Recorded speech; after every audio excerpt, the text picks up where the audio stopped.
Hey.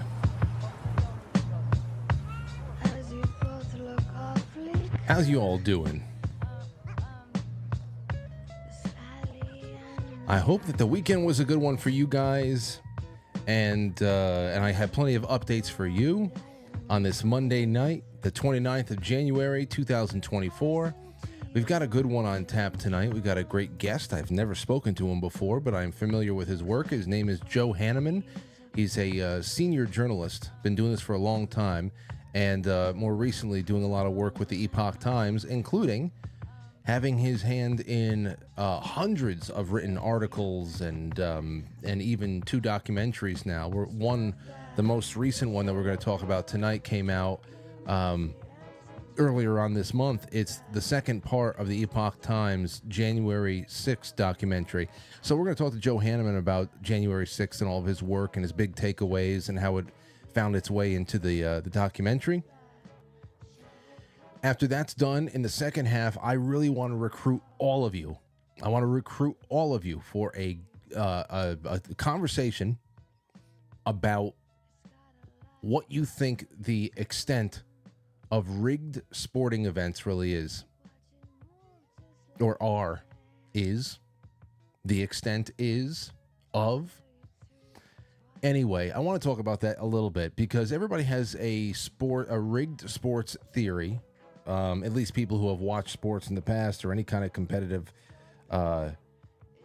event. I mean, hell, we've gotten it last year. You remember that gigantic scandal of the people who were putting weights inside of the fish, the competitive fishermen, and they were making like millions of dollars worth of prizes over the years and stuff like that. So it's all over the place. Most people are motivated by money and winning and trying to get an edge on people when they cheat. But then there's also other things. There's messaging. And of course, the messaging leading up to the Super Bowl is going to be pretty interesting. We got to talk about that in the second half. And I was talking a little bit with Ryan Gable. He texted me yesterday. I said that was great because I'd love to do a full de-occulting of the Super Bowl once that is all over. And that's in 2 weeks from now. But we'll talk about that second half because that's going to be fun, exchanging theories and fun things. I have a lot of thoughts on what happened between the Chiefs and the Ravens from whatever I did watch. I made some guarantees on the Sunday stream yesterday, Sunday office hours with all of the monthly sponsors, and I just want to talk about it a little bit. So there's that. But we got plenty to do before then. Thank you so much for being here. Thank you so much for sharing the show. I tweeted it out and all that good stuff. So away we go. All right. First thing up in the grab bag. Oh, before we get to the grab bag, thank you to my sponsors, BlueMonsterPrep.com. There's so much to say about BlueMonsterPrep.com, especially now that we are reading Lucifer's Hammer. It is a book. Session 4 is tonight at 9 o'clock after this show ends. It's a book that really makes you wonder, really makes you think, wow, I'm not prepared at all. At all. At all. It's nuts. We got maybe like 2 more weeks left of this book after tonight.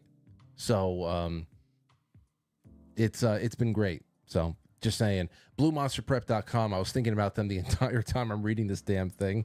Use promo code Frankly, and away we go. Also, I'm going to have some great stuff to announce with the, quite frankly, mugs soon. The official mug has been completed. They're all handmade. We have to buy them in bulk, and I'll have that for you. I'll have that for you shortly.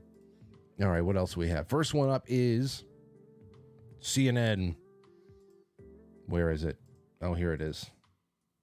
There you go. You heard about this over the weekend? U.S. identifies 3 soldiers killed in attack in Jordan. So now I never want to hear about people who have died, especially Americans who have died, anybody who has died, especially when they are in a place that they should not have been. When you have 300,000 people spread around the world doing nothing that really advances our domestic interests at all, while over here at home we're completely open to all types of real threats by the people who are keeping the strong arm of those who are supposed to be protecting us away from home. It's pretty interesting, isn't it? There's so many ways that people can get killed. And now, of course, it's leading up to whether or not there's going to be attacks against Iran. That's it. Lindsey Graham doing his little dance over the weekend. Freak. Somebody should airdrop him into Iran right now. Yep, give him an AR-15. He'd be able to take out the entire country, according to the left. Go out there and do Iran and take them all out, Lindsey. Go ahead. So now this is jocking him. It's like what, point and click. Everything feels fake. Everything feels forced. Doesn't mean that we're not in a lot of danger. That people aren't willing to kill a lot of people to get things done. But nothing feels organic. It all feels like bull. It really does. You just got to take care of everything at home. You really do. So now this is the next thing, and we'll see if it's even there next week. You know, it kind of like swells and then it retracts. Here's one for you. A white Minnesota farmer sues the state over discriminatory program. A Minnesota farmer is suing the state of Minnesota over an agricultural grant program that discriminates on basis of race and sex. The program, called the Down Payment Assistance Grant Program, provides up to $15,000 in funding to help emerging farmers purchase farmland. It's administered by the Minnesota Department of Agriculture's Rural Finance Authority. Applicants must be Minnesota residents who have never owned a farm, earn less than $250,000 annually in gross agricultural sales, will farm the land for at least 5 years, and who will provide most of the labor and management of the farm. According to the department, to be eligible, applicants must be women, veterans, disabled, American Indian, Alaskan Natives, 35 or younger, urban, members of a community of color, individuals who are lesbian, gay, bisexual, trans, queer, intersex, or asexual, or any other emerging farmers as determined by the commissioner. Out of 176 applicants, Lance was selected 9th in the grant lottery, but he was placed at the end of the list. Unknown to him at the time, the program put a premium on emerging farmers. That means people who have sex differently than everybody else. It's just one of those things. I guess they can just there's almost like a spiritual connection with the squash that they're growing or something like that. The yield will be higher if they are not heterosexual. But this is the craziness. It keeps going, and it's not going to get any better. Not going to get any better until, of course, it's stopped. What else do we have here? First, here's another one from Elon Musk. We have a little bit more on an update from his end of the metaverse. Did you see this? Hold on.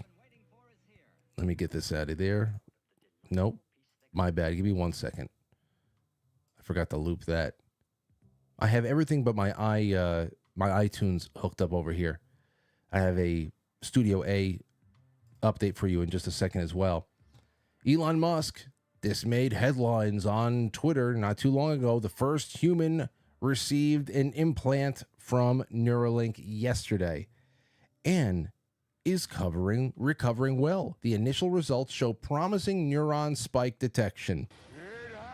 Begun. Yes, it has begun. So that's it. So he's onward and upward with that one, I guess. That's just something to look after. Something to look after. All right, it's 7:10. Let's get started. I have a couple of things I want to give to you. Well, I guess I can just tell you right now, then just start off with Joe Hannaman on the other side. Saturday night, we had a big tech breakthrough. We had a couple of big tech breakthroughs at the studio. I picked up Mike around 9:15, and we went over to the studio, and I was joined by Jim Lee and a crack team of people on the Gilded video chat. It was wonderful. We were all working together to test USB ports, cameras. After about an hour or so, we found configurations that actually worked, that were stable. So from there, On Sunday morning, I went and I spent a little bit more money and replaced all the cameras based on what we had set up configuration-wise, other devices there too that were in the wrong places and were causing conflicts. Because at this point, I might as well just go for the whole enchilada. Why the hell not? Why should the only thing in the room not replaced and be brand new are the cameras? So that's what we went with. Now, Friday night, it looks like I'm going to be taking this Friday night off. It's February 2nd.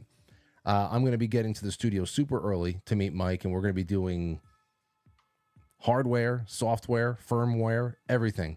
It's going to be it's going to be a big night, and if all goes well, then I should be able to spend a good amount of time on Saturday morning setting up all of my OBS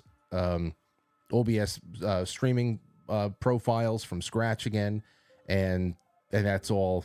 That's all. I'm excited about it. I'm excited about it because there's a good chance, as of right now, there is a decent chance that on Monday. Oh, wait, no. On Tuesday, the 6th, I could be streaming from the studio. So, just saying. And it might be a short show because of band practice, because everybody's back from California, which is what the next thing I wanted to say. Here's a really interesting story. You don't hear it that often, at least I don't.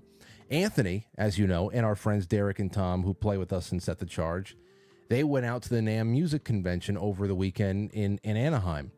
And at events like this, I'm usually one of the ones taking pictures of Anthony with his fans and all the people walking up to him and wanting to take pictures and stuff. And it's really a great time.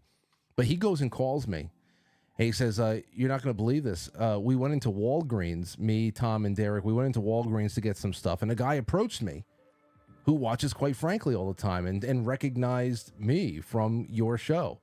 Recognized Anthony through me in a Walgreens in California. That's pretty damn cool. And then he also said, and that wasn't it, Frank. At the NAMM show, a nice, lovely lady approached Anthony who watches the show as well. So that right there, that's metrics. Those are the metrics, the only metrics that matter to me. I don't know what the hell I believe from anywhere. YouTube, Rumble, Twitter. I don't know what the hell I can believe, and everything kind of feels off in one way or another. And but that's it. When somebody walks up to somebody I know in a far off land and says, "Hey, I recognize you from Quite Frankly," that's a great metric. Okay, I don't know how I could apply that to anything, but it just says keep going, man. All right, so that's I think that's it. Aside from that, Friday night show was so great with the mall memories. I think we might have to do a sequel because all the mall memories keep coming in email, which I have to redirect into the thread. And Ed, wherever you are, I still have not received an email from you or any other contact. You need to find a way to contact me off air. People want to know more about Ed, who called in on Friday night. We need a full Ed segment, and I hope he keeps up with it. He can figure out watching the show and calling in. He can find a way to email me. Okay? Send me a telegram. That's it. That's all I got to say. All right. Well, we'll be right back with Joe Hannaman of the Epoch Times. So don't go anywhere, my friends. We'll BRB.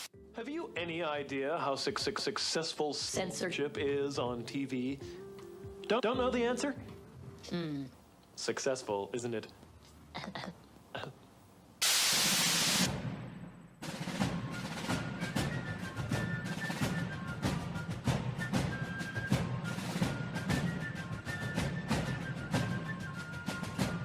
You let one ant stand up to us, then they all might stand up.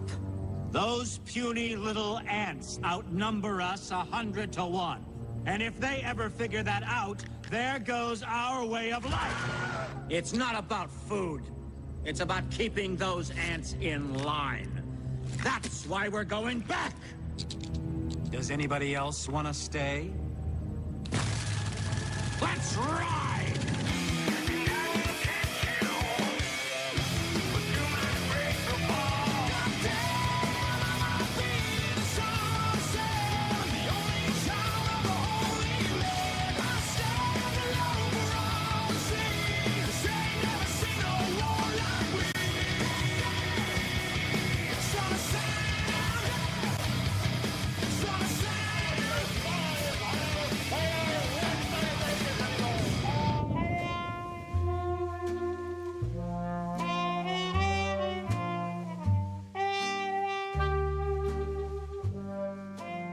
Here we go.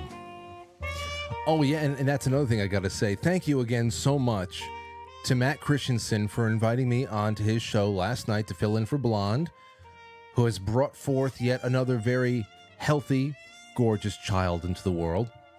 And I got to fill in for Blonde on Matt's show last night. We were on from like 9 p.m. Eastern time until past midnight, and it was great. It was great. They got a great audience. Get to riff a lot there. Got to do a lot of fun things, and the feedback is always glowing. I know. I'm not an attractive blonde woman. I am but a bald man from New York. There's only so much. There's only so much ground I can make up there, but I can babble on like the rest of them. Anyway, I just got this from my friend Crystal, who I cannot wait to get these calls in the second half. Your sports rigging theories. You got to follow us over to quitefrankly.tv and pill.net in the second half because I want to get these calls in. Crystal said the NFL has always been lies. I did VIP healthcare at the Cleveland Clinic. We were sponsoring our NFL team. I can't say details, but I can say that subjective injuries are never injuries. If it's subjective, then, well, yeah, what does that mean, Crystal? You got to reword that. You got to be a little more clear. I don't know what the hell you're talking about. You had me hooked there, and then all of a sudden, I don't know what the hell you're talking about at the end. Anyway, so much to do, so much to say, and I'm glad that you're all here with me. Here's what we have a little bit. I want to go back to a couple of weeks ago when we had Taylor James Jonatakis on the show, and we're going to have him call in again sometime soon. This was an exclusive. A member of this audience, frankly, who around the day that he was arrested was listening to this. I was one of the last people he was listening to. He said on this show, is now in jail and looking at somewhere between 11 and 14 years. A couple of minutes of this, and then we're going to introduce Joe Hannaman. Listen to this. And so I'll have spent 120 days in here before sentencing. I had co-defendants. I was severed from the case. They went to trial before me. I'm looking at anywhere from the government's probably going to ask 11 to 14 years. My co-defendants got sentenced to 6 and 8 years. And when I tell you that we did nothing, I mean, we did nothing. We touched a gate. We got pepper sprayed. We moved back. That was it. I mean, it was the video that may or may not be out there on Twitter or whatever, but I mean, it's pretty insignificant when you start thinking about 6 and 8 year sentences. So it's pretty wild. I know the Department of Justice, they hate it when we say this kind of stuff on the, over the phones and to people, but it's just the truth. Everything about January 6th is just overblown. We've got one guy, he's going to be going home in a couple months. He was literally stabbing cops with a nightstick, and he's going to go home, time served 3 years.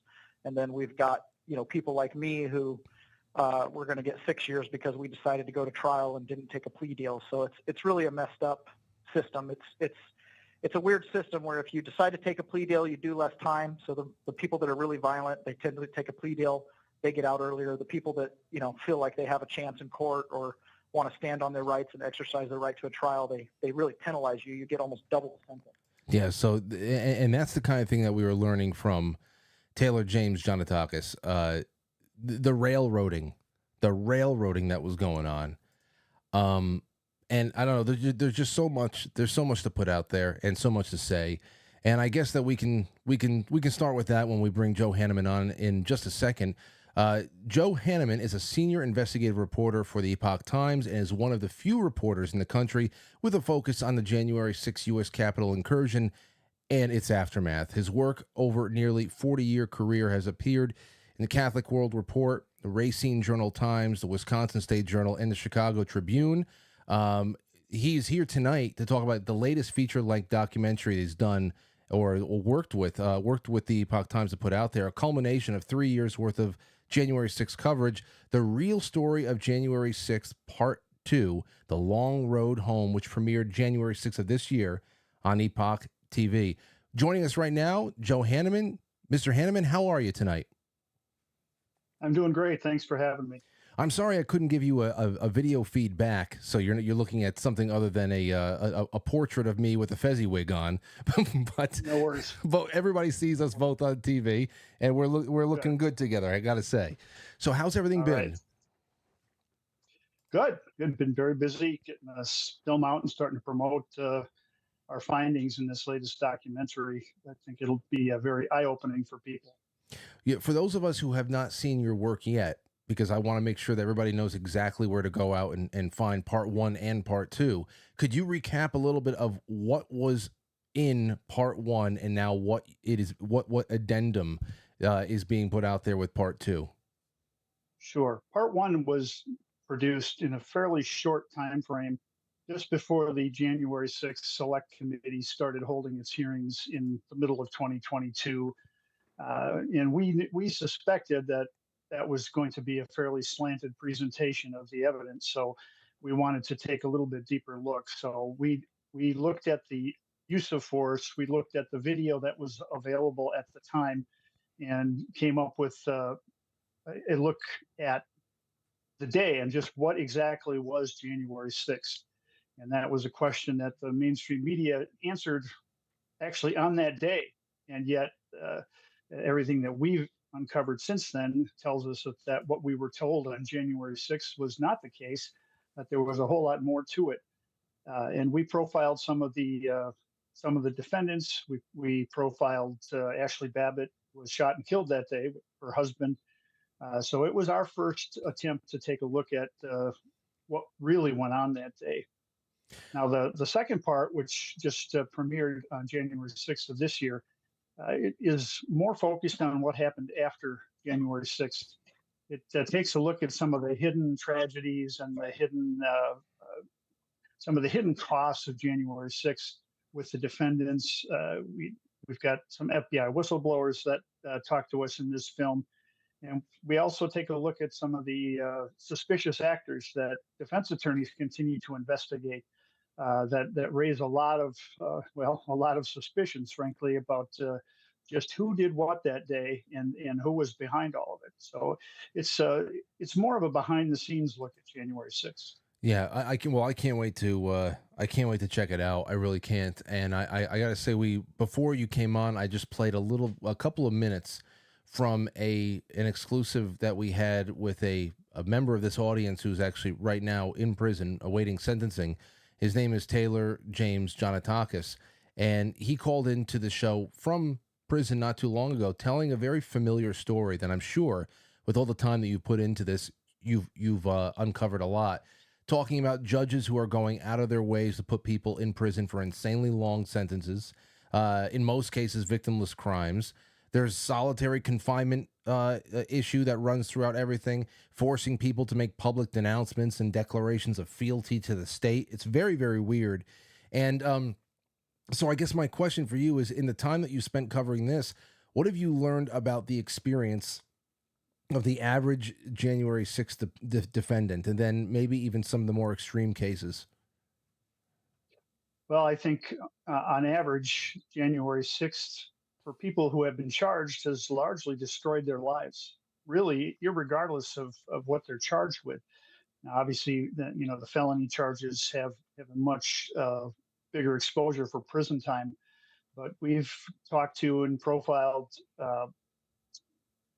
defendants who were charged with just misdemeanors, but yet they were still subjected to the full FBI SWAT treatment. So the FBI and local task force tactical officers come in on their property before dawn, and depending on the case, sometimes they blow the front door off and go in weapons hot with their laser sights pointed, and the trauma of that alone has scarred many a family, probably permanently. So that has been very common. It's not ubiquitous. It hasn't been every single case, but it has been enough to raise a lot of questions about the propriety of and the wisdom of using such a tactic across the board, when by and large the vast majority of these folks that are involved they have no criminal record. There's no reason to suspect that they would be violent or dangerous or put up any sort of resistance. It's, that's kind of the opening salvo. But, the rest of the experience, many defendants certainly can't afford to put on a robust defense. This is something that can cost anywhere from $500,000 upwards to $1 million or more, depending how many charges there are and how long the process drags out. And that, even people with pretty good savings could never afford that, and that would bankrupt the family. Right. We've seen some families that have lost VA benefits just for the mere accusations, and then have had to go try to fight to get those back because there was no due process involved. So and pretrial detention has been much more common than I think the law is designed to accommodate. It's supposed to be a vast rarity for the unusual case where they can come up with no set of circumstances that would protect society. And yet we've got dozens and dozens and dozens of men still sitting, some of them for more than 3 years behind bars, who have not had their day in court. And that's also extremely unusual. Because of where this event occurred, that alone is dictating a different treatment for many, many of these men and some women. And when you're in a long stretch of pretrial detention, we've seen defendants who have been tortured, especially in the DC jail. It's just some horrid things that they have come out and talked about. Terrible head injuries suffered, being driven into the concrete floor head first. Some of these fellows are frog marched around the prison in the middle of the night carrying their mattresses, leaving the lights on 24/7, toilets and sinks that don't work. All of these things have been documented throughout this. And Wow. I think people would not, well, when you see it, they might not believe it, that this stuff is occurring within our own borders. It sounds like something you would expect out of Guantanamo or some kind of, a pop-up prison in Iraq from years ago. And it's crazy because you're not the first person I've heard stuff like that from, but it's been a while, and to be reminded of it is a bit startling. And, I think the other thing there too is that it's not over because, as I'm sure you noticed about a week or two ago, the Department of Justice is promising to expand the arrests now, the people who were just like within a block of the building. This is insane that they're only just getting started, it sounds like. Yeah, the Matthew Graves, the U.S. attorney in the District of Columbia, came out on the 6th and made that statement, which is really pretty shocking when you consider the number of people, and this is something the government doesn't talk about, is that House investigators who have been looking into January 6th told us that they estimated at the height of the protest at the Capitol itself, there were 250,000 people in attendance. So if you stack that up against the declaration that anyone who set foot on Capitol property is fair game for prosecution, just imagine that. Hundreds of thousands of people, certainly tens of thousands as you get in closer to the building. And his promise, threat, whatever it was, would indicate that the current regime in the Department of Justice intends to keep this going for many years.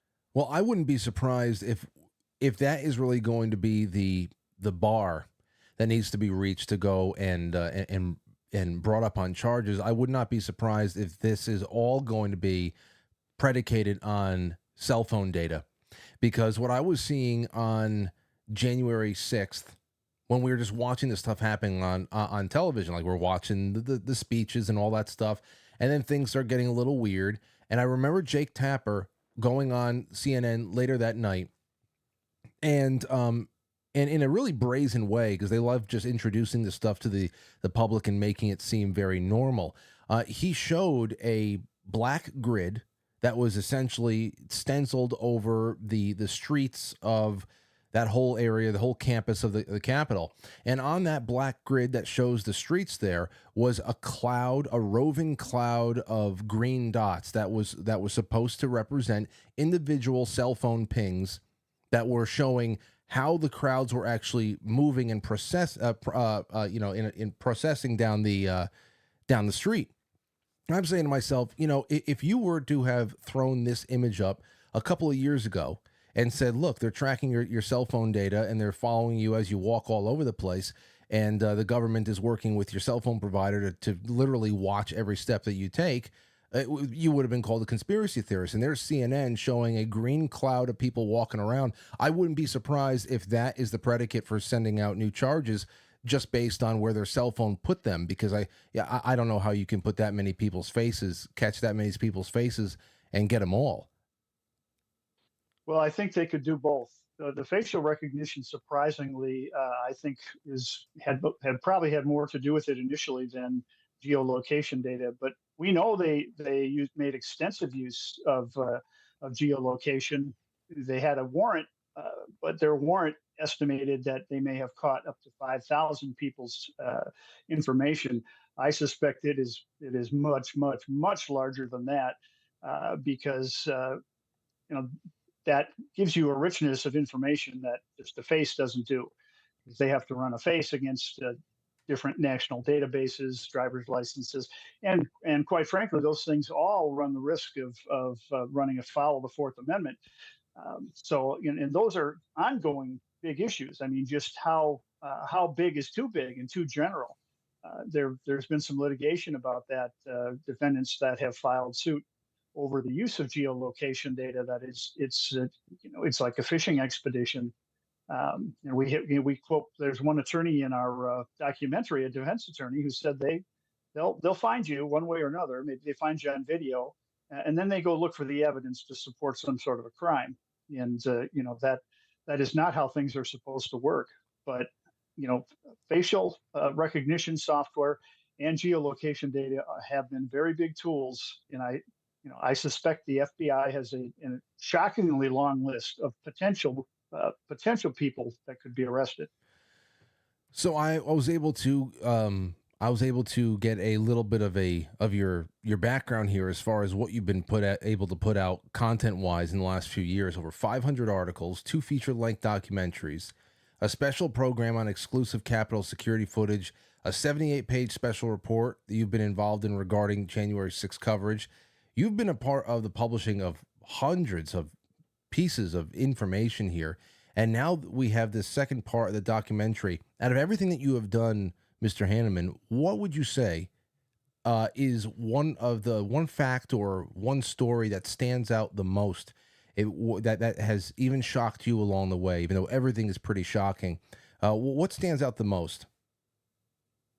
I really think the case of Roseanne Boyland, a 34-year-old woman from Georgia who died that day, and who literally, her crime was to wander into a tunnel entrance, which at the time was very peaceful. That was the site of some of the worst violence that day.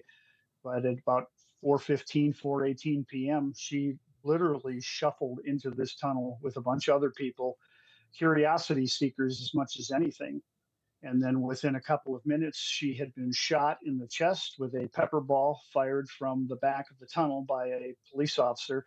And that shot to the chest knocked her to the ground. And at the same time, they unleashed a still unknown chemical irritant gas that displaced all of the oxygen in the tunnel. So if you can imagine, the witnesses told us, trying to suck in a breath and there's nothing there. You cannot, it's like a guppy. You can't pull in any breath. And so everyone turned and stampeded out in a panic. She got caught up in that and ended up under a fairly substantial pile of humanity.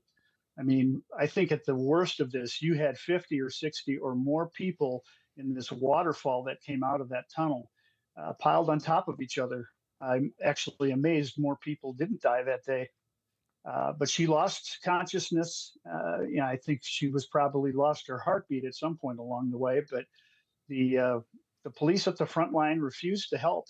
And when I say refused, if you watch and listen to the body cam, they don't say anything, but you can clearly hear the crowd begging, tearfully begging, saying, "This woman is dying. Please help her, help her." And nothing. And so eventually some bystanders pull her away from the police line.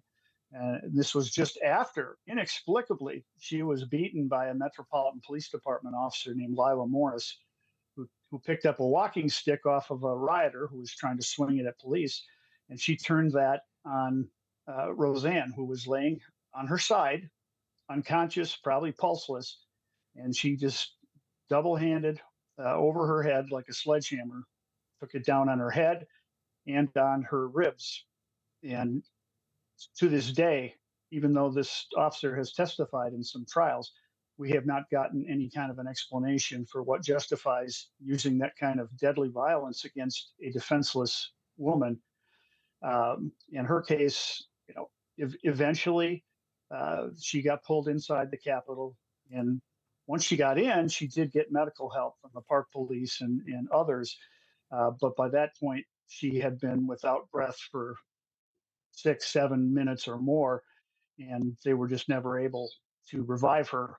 And just it's just astounding that police would stand by knowing a person is dying and do nothing. And they say they were afraid for their lives, but I think if even one of them had moved to help her, knelt down, the crowd would have pushed everyone out of the way and made room for paramedics to come in there.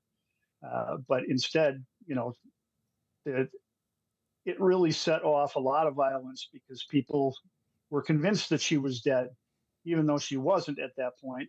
But that crowd was then driven for the next who knows how long with real anger because felt like how could you abandon a human being to death when when you're a law enforcement officer, first responder, you have a duty. If you see somebody in need, you have a duty to step in and help them. I mean, my gosh, any human being would have a moral duty to try to help someone. So her case, most people have never heard of Roseanne Boylan, but her case certainly in a normal world would be worthy of a grand jury investigation to find out culpability from law enforcement and the conditions that led up to her death.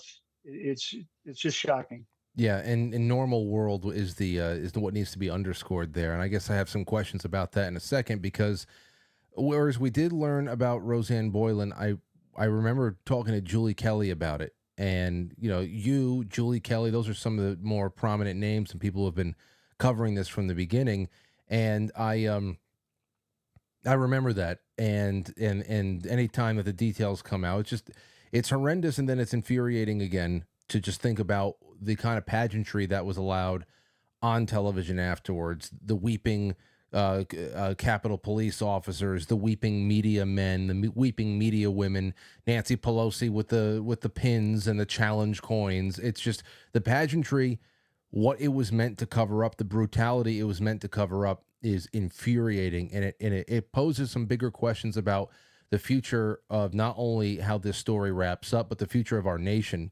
And so before we get to that question, though, I want to ask you about Ray Epps, because people were given decades in prison and they never even entered the building. Some of them weren't even in town. And yet a figure like Ray Epps is documented quarterbacking crowds before and during the riot, is given a $500 parking fine, essentially. What does this tell you? And have you been able to determine whether this can be used by lawyers to appeal overly harsh, politically motivated sentences? I mean, can this be used at all to help people who really need the help right now?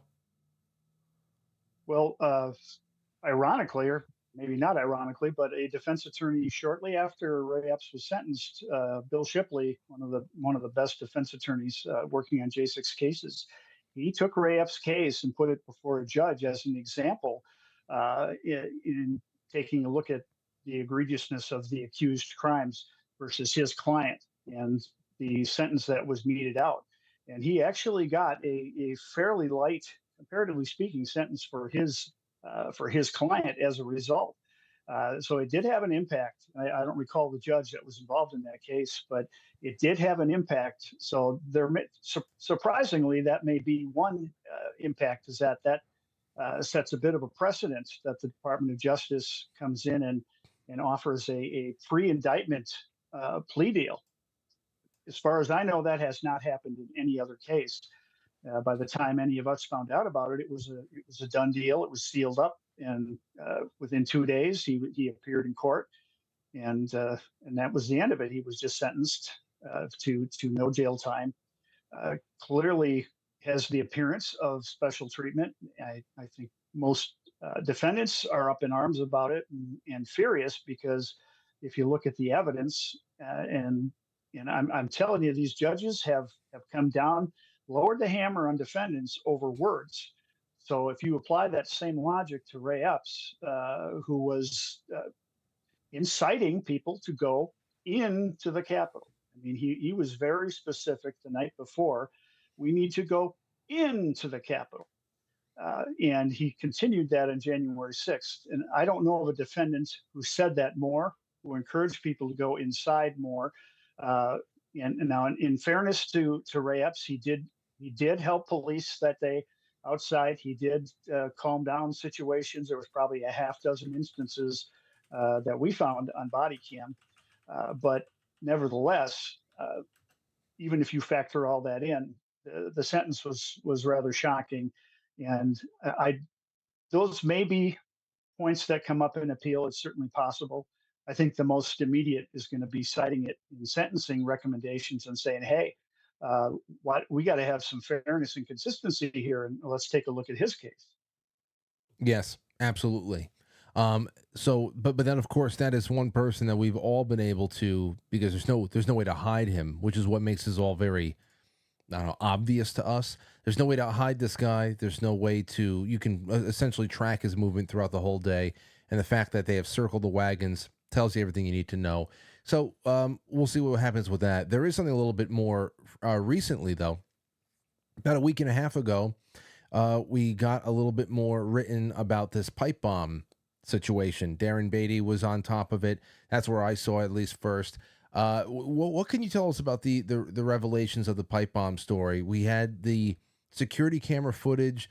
It looked like, first of all, there's inability to produce a suspect. Apparently they have the car, the license plate, everything, but no suspect. The device, I think, was inoperable.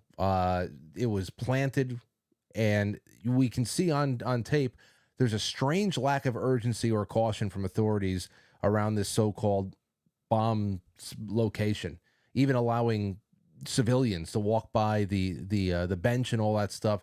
There's just not, I don't know what it all adds up to, but it sure doesn't seem very legitimate to me. What do you think about this? Well, we took a look at the Capitol Police radio communications that we obtained the audio from two of the 8 channels they used that day, but the 2 primary channels.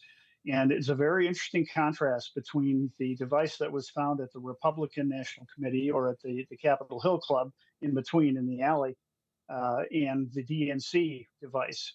If you listen to the radio comms with the RNC bomb, there is a full court press. The response is massive in terms of the number of squads that headed that way immediately.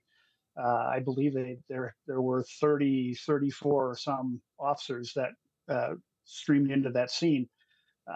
DNC was a different situation. You saw the video that you referred to that was released by Representative Thomas Massey back in June, early July, which shows exactly what you described.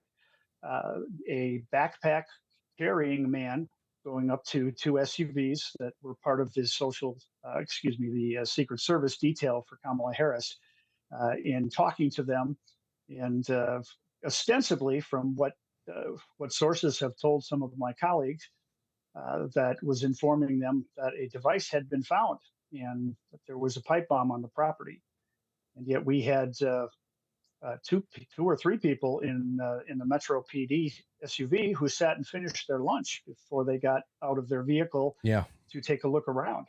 And you're looking at probably 2.5 minutes between when the backpack man first talks to them until they get, and even when they get out of their vehicle, you would not know that there was a danger. A real pipe bomb packed with whatever they pack them with, they would have been in the blast zone, and they would have all been taken out if that thing had gone off. So it's curious, and to allow school children, a group of 3 or 4 school children, crossed the street and walked on the sidewalk directly adjacent to where this device was. That's insanity. Yeah. You would have expected them to immediately form a perimeter, as they did with the RNC, and back at least 500 feet and to block off, for blocks around. They would have shut down the trains going over the trestle right next to the DNC building. None of that occurred. There wasn't an immediate roping off. And that does raise questions of why. Why would that be? And I can tell you that, Darren and Steve Baker at the Blaze both reported that the person who found the device was an undercover Capitol Police officer. And that raises other questions as well. And I know that House investigators are looking at that issue to learn more about how it is that person found the device and how they ended up on that property, because the Secret Service had declared it secure and safe. Right. When the vice president-elect came in, and the time between their security sweep and her going in the building was less than 5 minutes. So they felt it was secure. So why would you need someone that's not in your wheelhouse to come in and say, hey, we want to search for a device? Yeah. So we don't know everything about that, but I suspect we're going to be hearing more, because there's a lot going on behind the scenes trying to find out the exact circumstances there. There are some that are working on this case in Congress who do not believe that that device was placed on January 5th, as the FBI claims, the night of the 5th, where they released the very pixelated, grainy security video at 1.2 frames per second, this very herky-jerky security video, ostensibly showing the person they claim is the bomber. But I think they're exploring at least the possibility that the device was actually planted on January 6th. At what point, I don't know, but that raises some interesting questions. Yeah, about. It's very curious, very curious indeed. And you talk about other things here that that have been reported on. We didn't hear a lot about. Obviously, a pipe bomb or two is a huge story. And I always thought it was very weird that even though it was mentioned the day of, you got a little bit the day or two after, and then away with it went.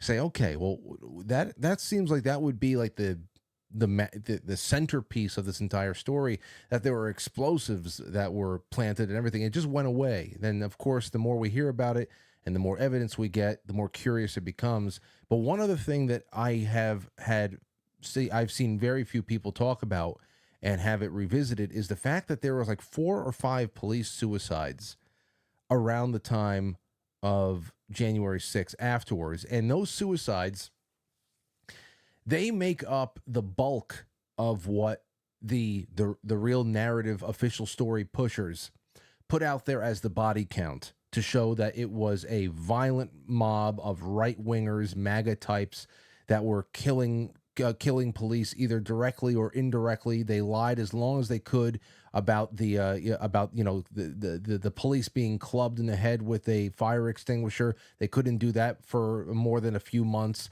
And then after that, it was just still deadly. Why? Because these police killed themselves because of the trauma of that day. But the more we know about that day, the only trauma that was being dealt out was from the authorities to the people who were, rabble-roused over there and entrapped. So has anybody ever looked into the circumstances around these suicides and why they were directly linked to January 6th? Well, I think the reason they were linked is that it supports a narrative. I'm not suggesting at all that any of those weren't due to trauma. I can tell you there were officers badly hurt that day, and I'm sure that there was trauma, PTSD, on both sides of those barricades, no doubt. But in the cases of the officers that took their own lives, outside of a few things that have come out from family members, I haven't seen any kind of an investigation of that. We haven't obtained any information that would shed more light on that, to say, was there something else involved? Was it just a question of trauma? Did they see something that they couldn't live with? We just don't know. There's a lot of questions based on things that we suspect went on that day that you would wonder about. And it is certainly, when you have that number of deaths in a fairly short period after the event, it raises red flags. But I don't have a lot of light to shed on that. Okay. Well, I figured I'd ask because it's something that I always go back to, and it's a curious part of the entire thing, and of course, it's lives lost too. So, Mr. Hanneman, you've already given us so much time. I'd love to get around to a little bit more of the information about the documentary. Most important takeaway that you hope the audience has with this, and where can we go to find out more about it and to watch it? I think the real takeaway is the personal impact.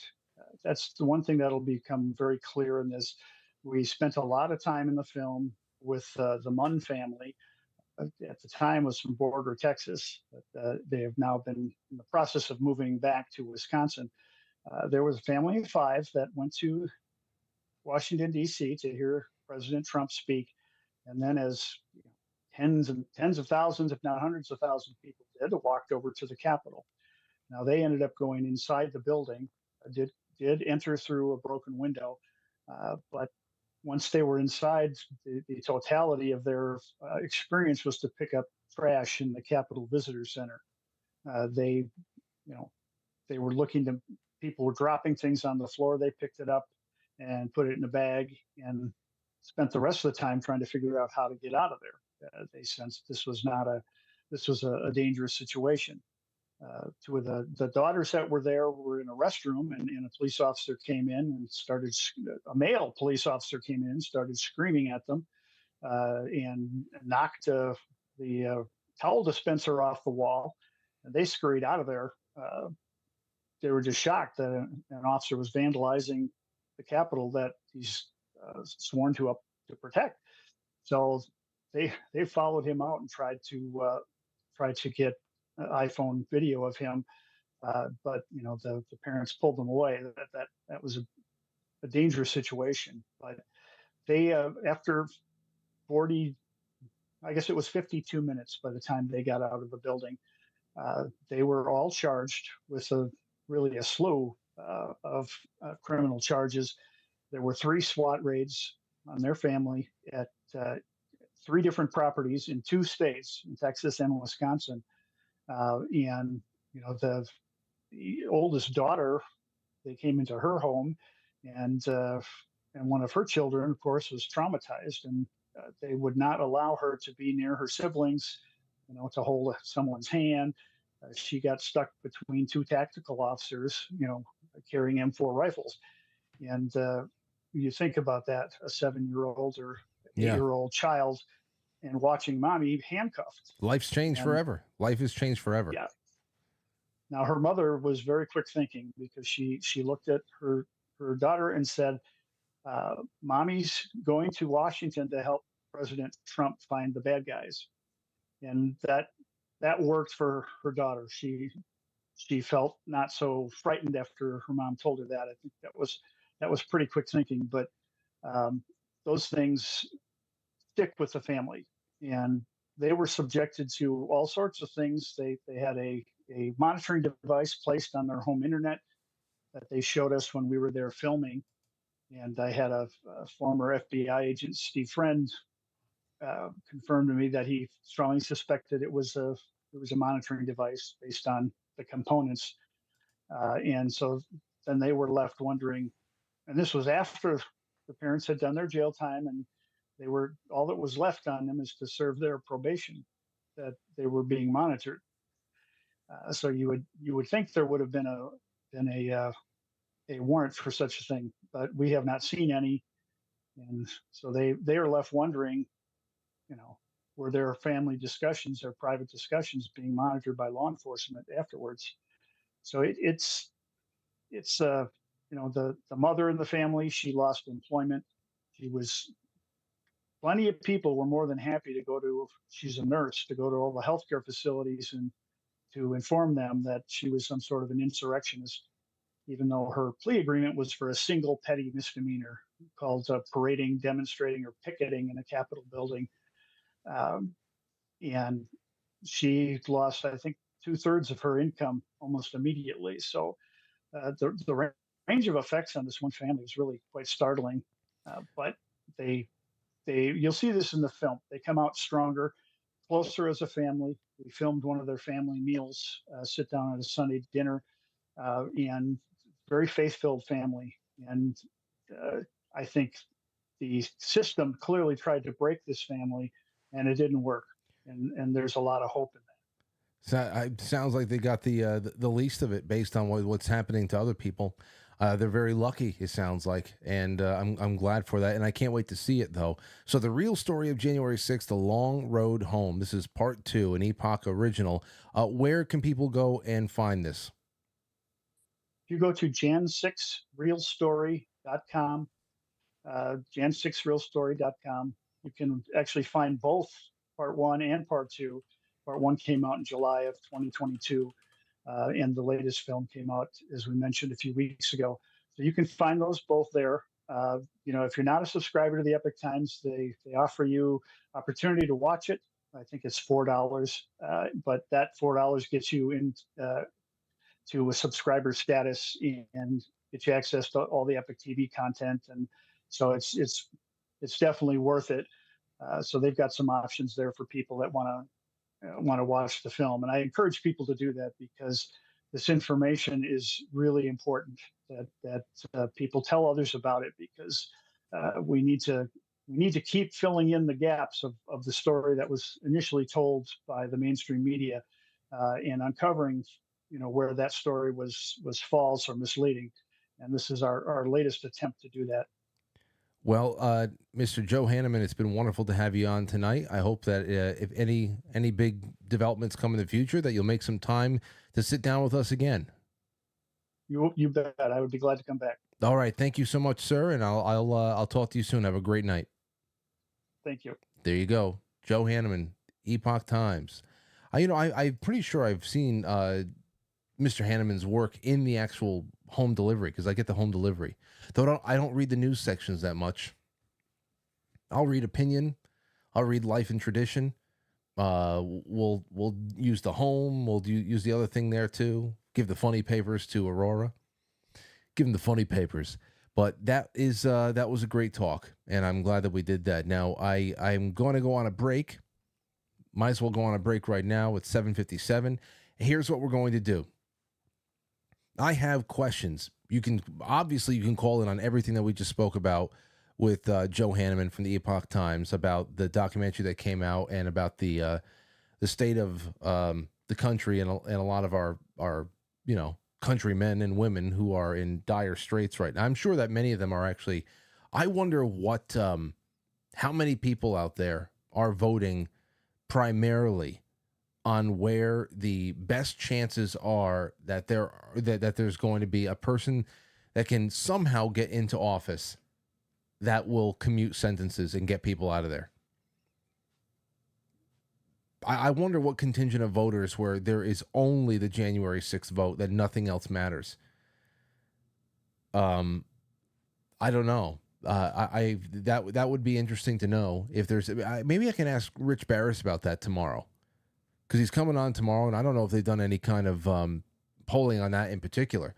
But where is that in voters' minds? Obviously, when the economy goes to trash, and when the southern border is now starting to impact people locally, no matter where they are in the country, that starts taking precedent. But I'm sure that this is very important for a lot of families out there, too. Now, in the second half, I want to ask you, on top of whatever you have to say about this, I want to talk to you a little bit about some gambling, some sports rigging, messages, manipulation, whatever the hell's going to be put out there and is usually put out there during the Super Bowl, whether it's all the subversive commercials, all the interracial families and in the commercials and stuff like that, the things that are just so obvious, the messaging that's put out there. What the hell is it? What kind of a ritual nature to the performances are going to be there? Who knows? And of course, right down to who are the contestants? What is the backstory? And what's the need for the winner to what is very important for the winner to achieve? I don't know. Because this is what I'm going to say. Me personally, I'm going to tell you exactly how I feel about this, because I know some of you out there think that every play, everything was plotted. Coaches, players, referees, That is just stage crew and cast in a play. It is WWE. There's no two ways about it. I want to hear from you. I want to hear from people on the other side and those in the middle, because I've got so many thoughts about how the Super Bowl is shaping up at this point. I just want to throw it out there and have a little fun in the second half and just take some calls. So let's do that. And the link to join us for the second half, free. Pilled.net is provided in the description below, and I tweeted it on out there. And of course, just as easy is quitefrankly.tv, powered by Pilled and Foxhole. So it's all the same thing, and we're having a lot of fun. So I hope you get on over there. It's 2 clicks. There's no paywall, nothing like that. And I also want to thank everybody. I want to thank everybody a great deal for those of you who became sponsors on Subscribestar over the weekend. We are 46.8% of the way from what I find to be a really good point in our funding goal for 2024. It'll be a really good point where we're able to maintain proper funding of all the new staffing positions that we're looking to get filled and keep filled. So just a friendly plug. If you enjoy the show and considered sponsoring us ever before in the past, but you never took the plunge into me now, baby. It only takes $5 a month minimum, and it opens up everything, you all, to a nice set of perks, including things like book club after the show right now. And it gets us one step closer to having the show live for full 2 hours across all platforms again, including Pilled.net and Foxhole, which is the exclusive home and always will be of the Quite Frankly Network and After Hours and all that. So thank you so much. We still need a lot more of you in the audience.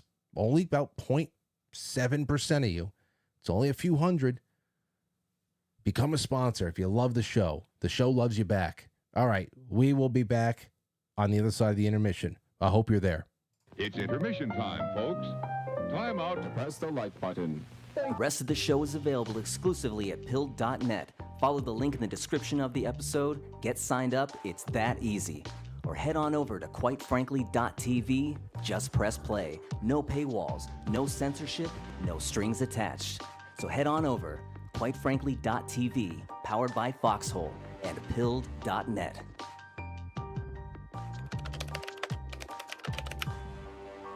It's intermission time, folks. Time out to press the like button. Thank you. Ladies and gentlemen.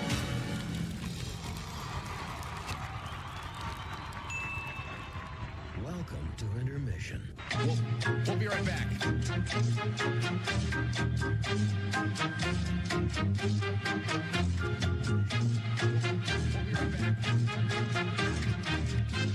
Yeah, intermission.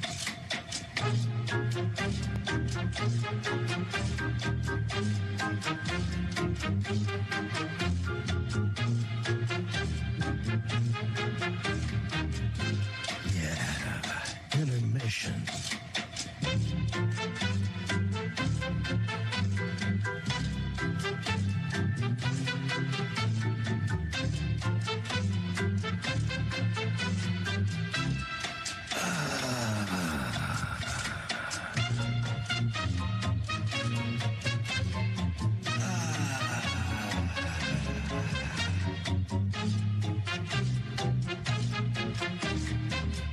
We're now entering, quite frankly. Quite frankly. Quite frankly. Quite frankly. Quite frankly.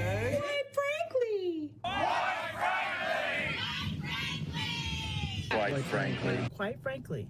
Quite frankly. Quite frankly. Quite frankly. Quite frankly. Quite frankly. Quite frankly. Quite frankly. We all support, quite frankly. Not quite. Quite frankly. Joe Brandon. Quite frankly, in Roma, Italia. Quite frankly, you're going